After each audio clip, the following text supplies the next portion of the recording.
So I grew up in a super simple household. My dad was a factory man, and then my mom went back to work after my sister got a little bit older. When early teens, like 13, my parents got divorced. Okay. My dad ended up with full custody of me and my sister. So at that point, I was the parent, right? Oh yeah. And I was daddy's girl. So I myself became that chameleon, right? I did what my dad thought was right. So I started working at 16. I finished high school, went to college. I started, I did everything that he did. You know, he worked 12-hour days at the factory, made sure that we had a good life, and took care of us. He got remarried. I ended up with 2 more siblings. We moved. But all in all, I had a pretty good life. I lived in a pretty functioning alcoholic home. Okay. Like I said, my dad was the factory guy, so you know, it was, you leave work at 2:30 in the afternoon, you stop at the store, you pick up a 6-pack of beer, and you start drinking on the way home. Yeah. I'm double whammied on both sides between both parents with alcoholism. All right. I did some crazy things. As a teenager, like being the parent, I was my mom's sober driver when I had my permit. Right. I sent my mom to jail once because I thought that my stepdad had hurt her, but in all reality, she had just cut her hand on a beer bottle that she had smacked out of his hand when they got in an argument. Okay. So I had that kind of stuff happen. A little bit of trauma that really wasn't my circle, but I didn't see it then because I was a kid, you know. My stepdad died when I was 16. He had gotten an altercation, had a brain aneurysm. So that kind of stuff happened, and then I went to college. I was starting to be an elementary teacher. It wasn't until I had to finally start paying for things for myself is when I became the slacker student. Okay. But then I got a job in EMS. I fell into EMS. Yep. The money was great. I kept getting pay raises. I still didn't really want to be a student, so I failed EMT class with flying colors for the first time. Yeah. Oh, I was really good at that. It helped. I mean, I contribute a little bit of that with the people that I was in EMT class with. We all got along really well. Some of them had already had their license. Some of them worked for a fire department already. So that was stuff, like, they knew that, that line of work. I didn't know it, so I didn't take it seriously. Our group study sessions were euchre and beer, not actually studying. Right. So I was able to stay at HVA, and I worked for them. I helped run their wheelchair van division, and then I just got frustrated, and I was like, I'm done. I want to go to the emergency side. So I took EMT class again, passed. Okay. A little more serious this time. Yeah. Now, like, I was severely overweight. I was 367 pounds. Okay. When I took EMT class, that's when it told me I needed to do something about my weight. Okay. I was on a 3rd ride on an ambulance, and we had to walk up a flight of stairs to get to a patient who had injured their arm. And I will never forget the day when they said, "Stacie, assess your patient." And I couldn't breathe because I had carried a cardiac monitor and a jump box up a flight of stairs along with my almost 400-pound self. Wow. So I was like, oh no, I need the oxygen before she gets it because I can't talk to her. Right. So I had gastric bypass when I was 26 years old. Okay. I lost a bunch of weight, kept it off. I did really well. Alcohol wasn't a huge thing for me. It was, you know, a couple here, a couple there. Obviously, I lived in a home where it wasn't a healthy situation, and I said I wouldn't ever do that. So even in high school, we had parties at my house where I was the sober one taking care of everybody, not the other way around. Right. So I lost the weight, kept it off. I told myself if I made it to 30 years old, still single, no kids, and kept off all my weight, that my parents and I had sat down and we had a conversation that we would go in debt together. And I would get my extra skin removed because I had so much extra skin that you would never even know that I had lost that weight. Okay.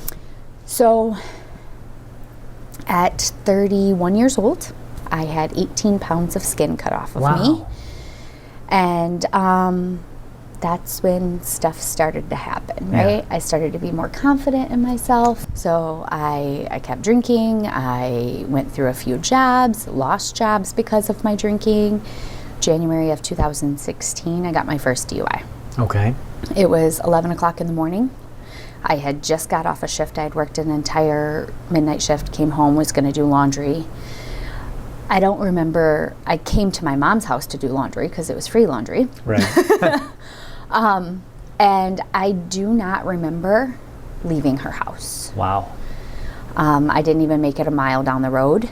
I missed 2 pine trees, a fire hydrant, 2 ditches, and my car stopped in somebody's front yard. Wow. I wasn't hurt. Nobody was hurt. On top of being intoxicated, apparently my blood sugar dropped to like a 54. Okay. Normal's 80 to 120. Yeah. So, yeah. got an ambulance ride. Got woke up to a friend of mine going, "Stacie, eat this oral glucose." Mm-hmm. Okay. You would think I would have learned my lesson, but nope, I'm a hardhead. Okay. I thought because everybody around me still drank and could do it successfully, so could I. Yeah. So my parents decided, they did their own makeshift intervention, and they were like, "We want you to go to rehab, we want you to do this," and I'm like, nope, it's not, we're not going to do as I say, not as I do. Right. This isn't happening. Right. And so I compromised. I did outpatient therapy. Okay. And I moved into transitional housing, Okay. or I tried to. I showed up to transitional housing drunk. Oh boy. I didn't know the rules. I didn't know that I had to be sober to move in. I just knew that I couldn't drink once I got there. Right. And still to this day, my house manager and I are pretty good friends now that we're colleagues. And she goes, "You had the best answer." She said, "When I asked you, why did you show up here like this? You said, I didn't want to lose my spot. This is important to me." She said, so right there told me that you were going to come back. Okay. And so the company that I work for, we have something like, if somebody relapses in transitional housing, it's not the end of the road. If you're honest and you're willing, we offer like a 7-day reflection program where you're not allowed in the apartment, you stay with supports, you do the next right thing, and then we try again. Okay. All right. So that's what happened with me.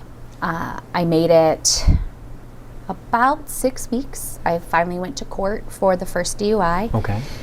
Got a slap on the hand. The judge said my best friend had gastric bypass. Unfortunately, she died of alcoholism, and I don't want to see that happen to you.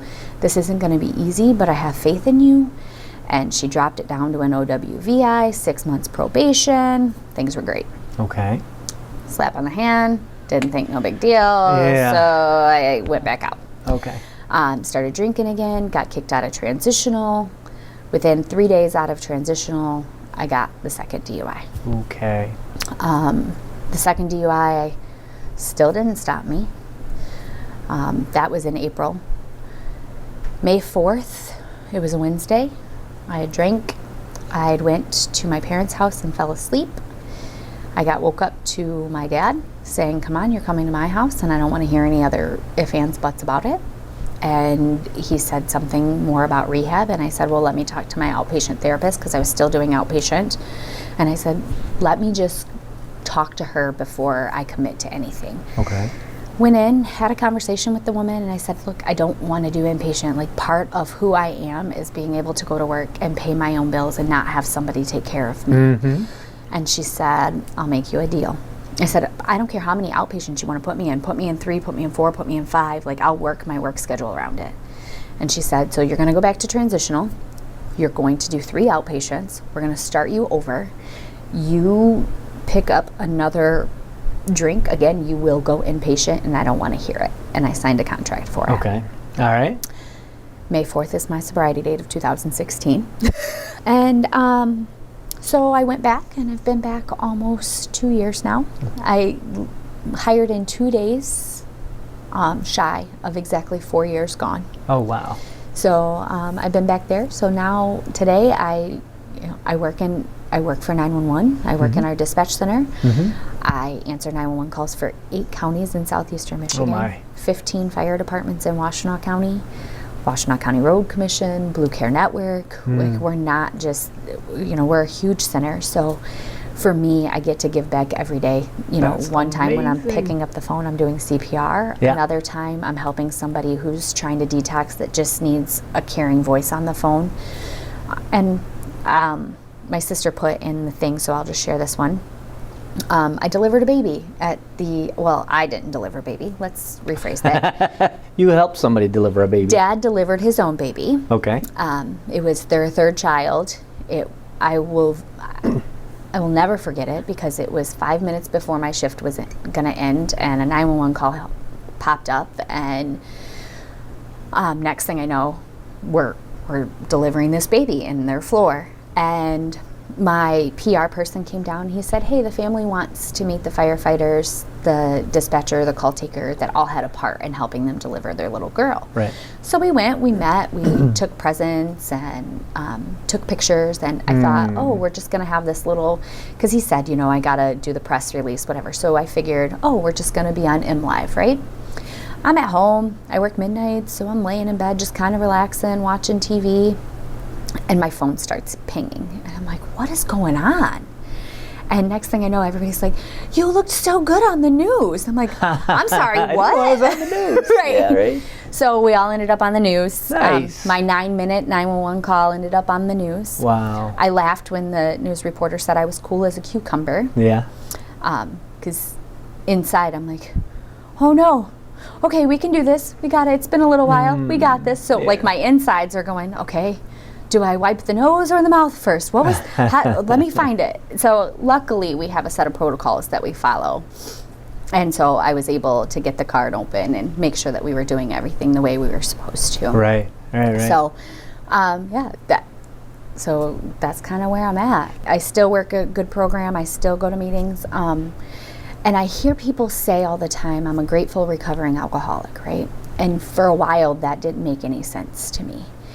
And now, I may not be grateful that I became an alcoholic, but I am super grateful for the life that it has given me and the perspective that it has given me. And I don't think if I wouldn't have went through that I would be the person that I am today. Yeah. And so, no.